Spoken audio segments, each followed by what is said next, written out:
So, I recently watched this cool movie. It totally didn't release half a year ago and I didn't know. Of course, it was a Disney princess movie, and yes, I watch those. I don't care what you think. When a movie is good, it's good. Get over it. I've been watching some more recent films lately, and I've decided it was time to try this one. And when I watched it, my impression was... well, you're gonna have to wait till the end of the review to know. Sorry, but I do need the views. But I'm not heartless. I won't make you wait through some massive introduction. Let's get right into it.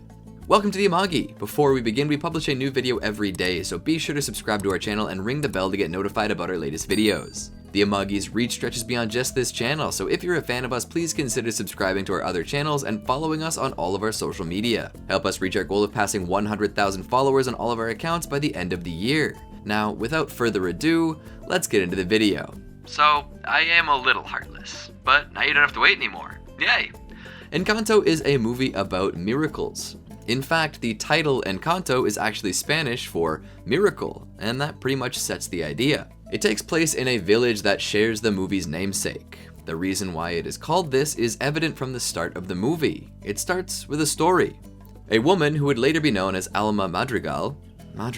I kept mishearing it as magical, but I suppose that's Disney's intent. Running away from her hometown, which is burning down due to being sacked, because this is Colombia. That happens.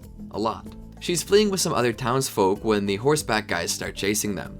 Alma's husband, Pedro, decides to try to slow them down somehow, but instead dies. Disney won't say it in any certain terms or really show anything about it, but we all know what happened, marking a new record time for Disney deaths. Little over a minute and this guy is already dead, but that's okay because his death spurs the miracle known as Encanto.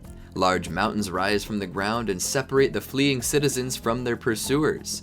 It doesn't take long for that miracle to manifest itself as a candle that never goes out, and has burned for years. This miracle also takes the form of a large home known to the family and the viewer as Casita.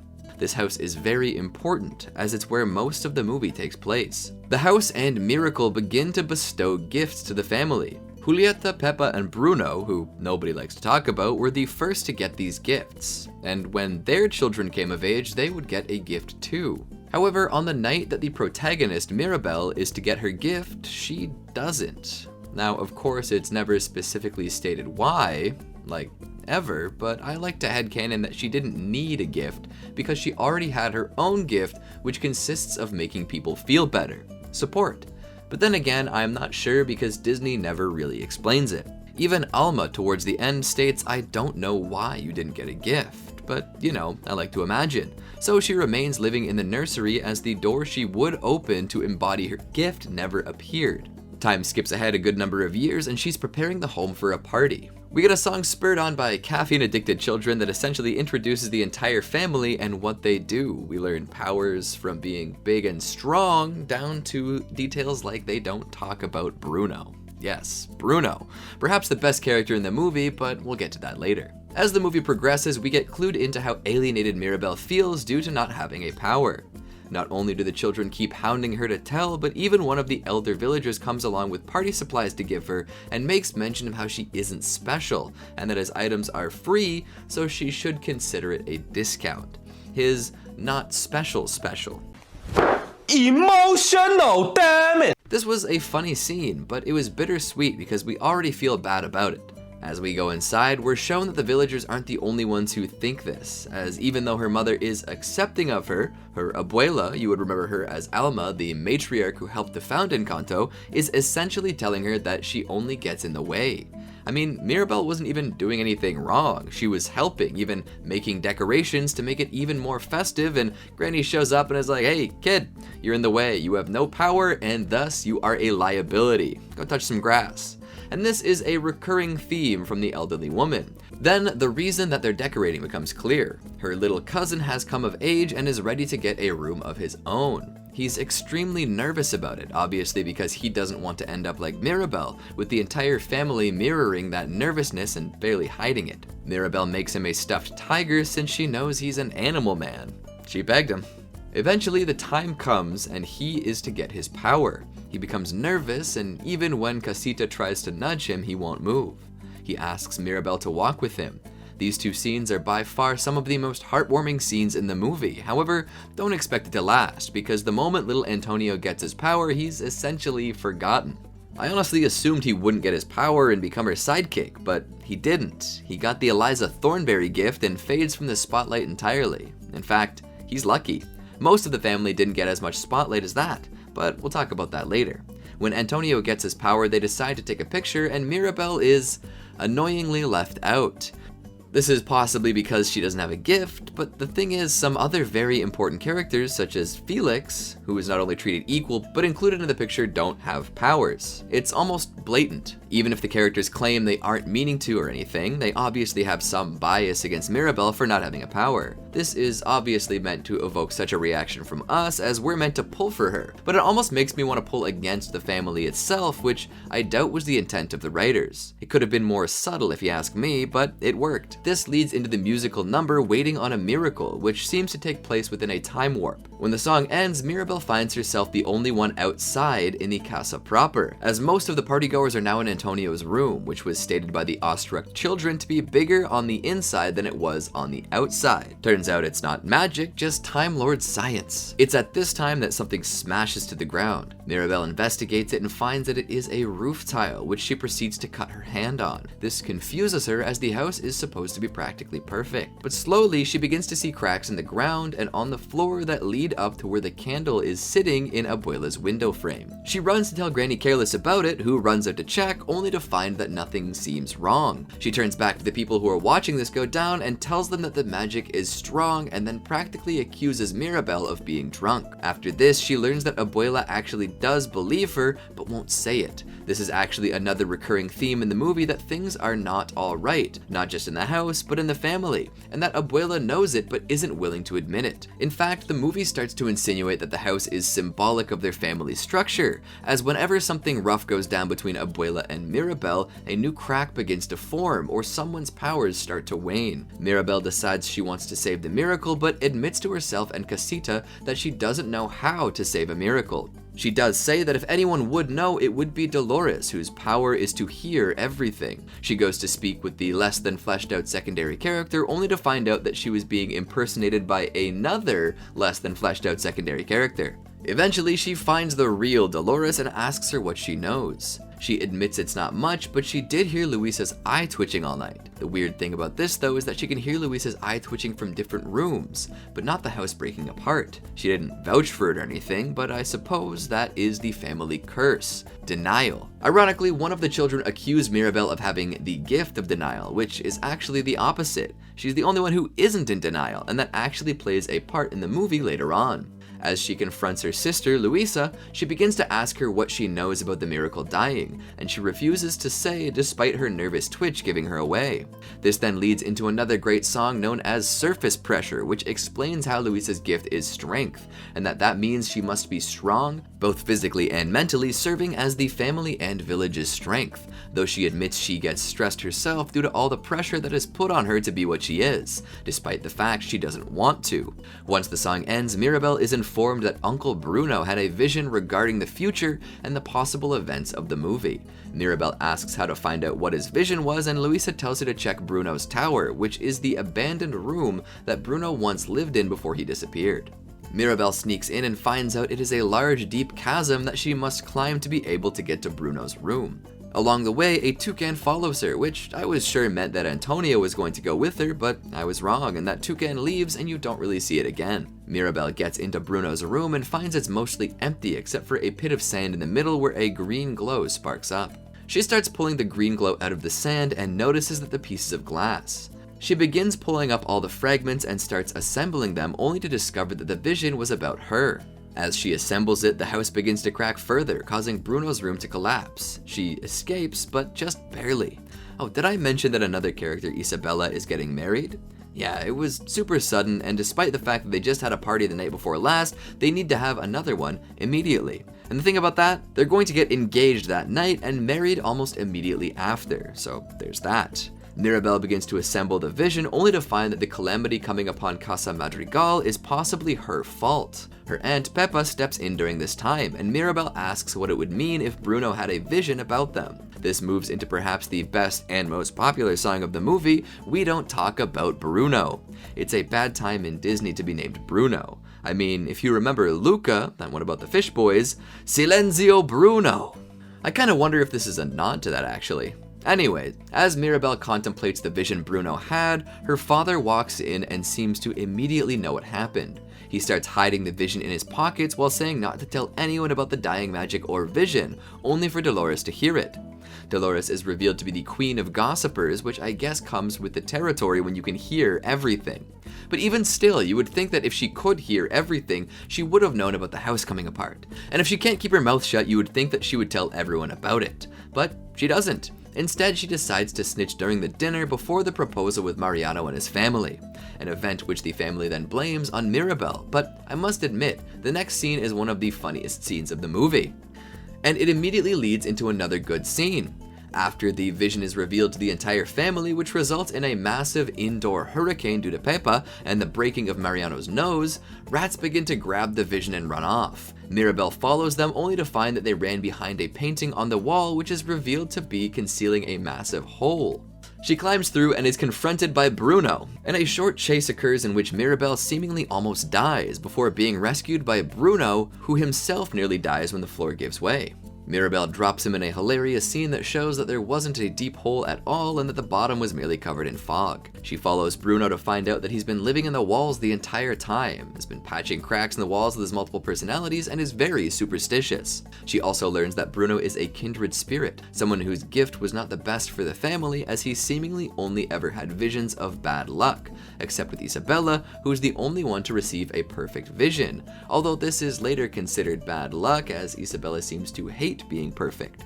We also learn that Bruno is very lonely and even tends to eat at a makeshift table adjacent to the dining room with a plate drawn on it so he can feel like he's part of the family. This is perhaps one of the more heartbreaking scenes, which is why Bruno is best boy. Also, he looks like a Latino Alfredo Linguini from Ratatouille, the case of which isn't helped by the fact that he's friends with the house's rats. With help from Mirabel, as well as Antonio, who shows up for a split second, Bruno is convinced to try to finish the vision. They're shown a more detailed version which adds some extra info. It's revealed that the future of the casa is fractured and can go either way, with Mirabel being at the center. She will either save the casa or destroy it. The vision shows that to save the casa, she must hug Isabella. Mirabel's relationship with her isn't the best, so this is a make or break moment far more than it seems, but she decides to try anyway. After a short spat where Isabella reveals that the pressure of being perfect for the family and the village's sake is ruining her life, and that she doesn't even want to marry Mariano, which is why Bruno's vision of her was bad. However, with Mirabel's help, she learns how to have fun and do things that aren't considered perfect, such as picking exotic plants like cacti, which she had never done before. She gets messy and has a real good time. However, Abuela sees this and rushes home in a lather. Mirabel manages to get a real hug with her sister, which she believes will save the casa. However, Grandma comes in and flies off the handle, essentially blaming Mirabel for everything bad that's been happening, accusing her of jealousy for not having a gift, insinuating that the house is falling apart because of her, and that both Luisa's slow loss of power as well as the screwed up family dinner was her fault. Normally, this is the point in the movie where the protagonist takes a single step back with a tear in their eye and runs out the door while someone calls out their name to stop them. Believe it or not, this doesn't happen. Instead, Mirabel turns it on Abuela and accuses her of everything bad, saying that she's the one who has been putting the family under pressure to be strong and perfect, and that her negativity is what has been destroying the casa. As this fight happens, Casita continues to crack until it reaches the literal breaking point. The house begins to come down and the miracle candle is about to fall. They rush to it, all while Casita attempts to push the rest of the family out to protect them. Mirabel gets the candle, but it's too late. The house is coming down with or without it. In one last act, Casita shelters Mirabel to protect her from the destruction before biting the dust. The candle goes out and everyone loses their power. The mountains split and the power that covered Encanto is lost. Feeling responsible for this, Mirabel runs away. The next scene shows the family searching for her, only for her to be found by a river by Abuela. Abuela then makes a 180-degree turn and decides to admit her own faults, saying that she puts pressure on the family and lost sight of what was important, and for the first time in the movie, I started to like her. Abuela says she was just trying to keep everything together, and we're shown a more detailed version of the scene from the opening, which gives Abuela more background, and humanizes her far more by showing her fall in love with Pedro, informing him of their triplets, and then sob uncontrollably at his death. After making up with Abuela, they return to the village, where together with the rest of the villagers, they proceed to rebuild their home, proving that even without the magic, the community is still a community. The home is eventually rebuilt, and the characters are shown embracing their imperfections, and upon completion, the family offers one last piece of the home, a golden doorknob that possessed the letter M on it, and symbolized Mirabel's door that disappeared. She puts the knob in the front door for it to be covered in light, and the magic returns to the casa, the front door becoming Mirabel's door. Everyone's powers return, and they take a picture in front of the house with Mirabel at the center. The movie then draws to a close. I must say I enjoyed this movie quite a bit, and while I may be getting rough on it a little, this is far from a bad movie. And is perhaps one of the best I've seen this year. It even won an Oscar. Perhaps one of the best I've seen in a few years, and that may be the fault of a certain thing which I won't mention. And while it did have its faults, it was still a fun and enjoyable time, full of themes and morals that you'd expect from a Disney movie. But this is a review, so let's get into some criticism. First off, I need to address how very little exposition the family really gets. Only a few characters are considered important enough to do so, those important family members being Mirabel, Luisa, Isabela, Abuela, and Antonio to a point. Speaking of Antonio, he was a bit misused. He could have been a good companion for this movie, but instead he faded into the background. Now, I understand how this is. The family is large and is meant to evoke that Latin family feel, which is generally large. This, however, came with its own set of problems, which meant that not every character would get enough screen time. In fact, for most of them, the song at the beginning, which almost seems like a poke on Disney's part how they know the characters aren't used enough, and so they're giving us all the information at once. This is an issue, but one that could be expected. I've also heard that some people didn't like the lack of adventure, though with the house as big as the Casa Madrigal, there's not much need to go on an adventure. The compact nature of this was something that I liked, in fact. It's something that tends to draw me more into a movie when the big action happens in a single place, with any place outside serving to help us understand what is happening in that one place. It was one of the reasons why I enjoyed Star Wars: The Last Jedi far more than The Force Awakens and The Rise of Skywalker. Most of the action took place in a single battle as opposed to a string of battles across different locales. Made things easier, more tense, and more exciting, but alas, this is not a review of Star Wars. I also had a slight issue with how little subtlety was used to express Mirabel's alienation from the family. They really failed to give a good explanation for unintentional bias and instead seemed to make it like intentional persecution. This made some characters a little harder to love. Dolores was a walking plot hole, as was the family in general, as some of them had powers that should work in certain cases but were forgotten. Such as Mirabel's mother, Julieta. Her whole shtick was healing people, yet she rarely used that except for gags, such as her husband's bee sting incident and that one broken arm at the start. She could have healed Mariano's nose in one of the 2 times it got broken, but she didn't. And despite having a door and a room, I'm not even sure what Abuela's gift was, if she had one at all. You would think that this would make Abuela more understanding of Mirabel, considering that she didn't have a gift either, but instead it did nothing story-wise. While the songs were great, their introduction seemed forced, as character had no emotional build-up to singing, it seemed, as they merely would sing at what appeared to be a random time, and this made the quality and length of the movie seem a little lower than it should have. As is Disney's style, you're sure in for an emotional ride that has plenty of ups and downs. They'll rip your heart out, then sew it back in with a kiss before ripping it out again and forcing you to laugh while they do it. This was also a movie that possessed no villain, which isn't common for a Disney movie. One could argue that the villain was, objectively, Abuela, but even then, she was less of a villain and more of a, well, I won't say that, but I'm sure you know what I mean. Starts with a B, ends with "ad grandma." I suppose you can sympathize with her though, as she was more than just the matriarch of the Madrigals, but also the de facto mayor of the village. So you could understand the pressure put on her. Luisa and Isabela aren't the only ones under pressure.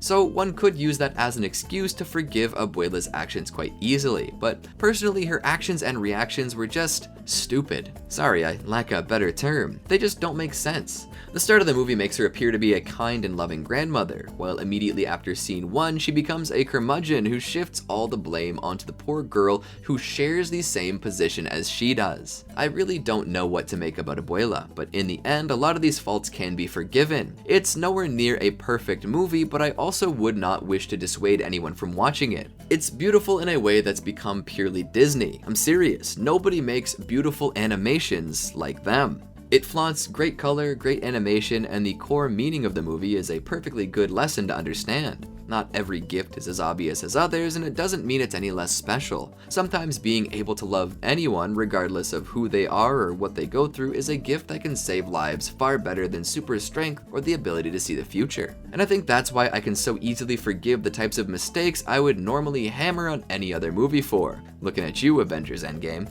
So what did you think? Did you watch Encanto? Do you agree with my review? Or do you have one that's much more positive? Far more negative, perhaps? I would love to hear that. Either way, please leave a comment below to tell us what you thought of the movie. Also a review. Make sure you click the bell to be informed when we drop new content, and give a like and subscribe to show your support for the channel. We appreciate it and you, our beloved viewers. So to you, I hope all of your goldfish stay perfectly alive. Peace out.